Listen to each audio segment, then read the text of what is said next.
நம் தமிழகத்தில் முதல் முறையாக எந்த கட்சியிலையும் சார்ந்ததில்லை. அவர் எந்த கட்சியிலையும் சேரல.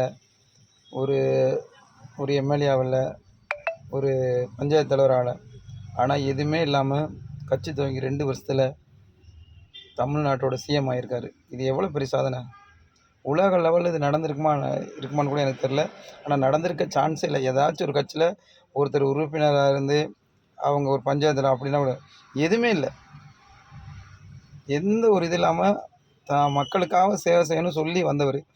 அவரை மக்கள் தேர்ந்தெடுத்துட்டாங்க.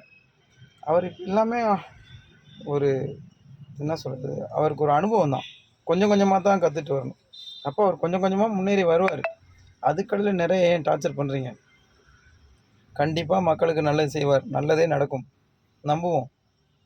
ஏன்னா சினிமாவில் அவர் படாத அவமானங்களில், படாத கஷ்டங்களில் நிறையா தோல்வி படத்தை கொடுத்தாரு. அப்புறம் வெற்றி படங்களை கொடுத்தாரு. அந்த உச்சம் அடைஞ்சார். ஆனால் கண்டிப்பாக அரசியலையும் அவர் உச்சத்தை அடைவார். மக்களுக்கு நல்லது செய்வார்.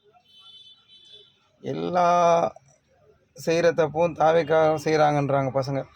தாவேக்கானா எல்லா தாவேக்கா அவரை நான் பசங்களை கையிலே வச்சுட்டு இருக்க முடியும்? செய்யணும் செய்கிறவங்க எல்லாம் சரி, அவங்க செஞ்சாலும் அவர் கண்டிப்பாக தண்டிப்பார். தாவேக்கா இல்லை, அவர் அவங்க பையன் செஞ்சால் கூட அவனை தண்டிப்பேன்னு தான் சொல்லியிருக்கார். மக்களுக்காக யார் செஞ்சாலும். அதனால் ஒன்றும் பிரச்சனை இல்லை. கண்டிப்பாக விஜய் சார் இதுலேயும் ஒரு நல்ல உச்சத்தை அடைவார். மக்களுக்கு நல்லது செய்வார். எல்லோரும் நம்புவோம்.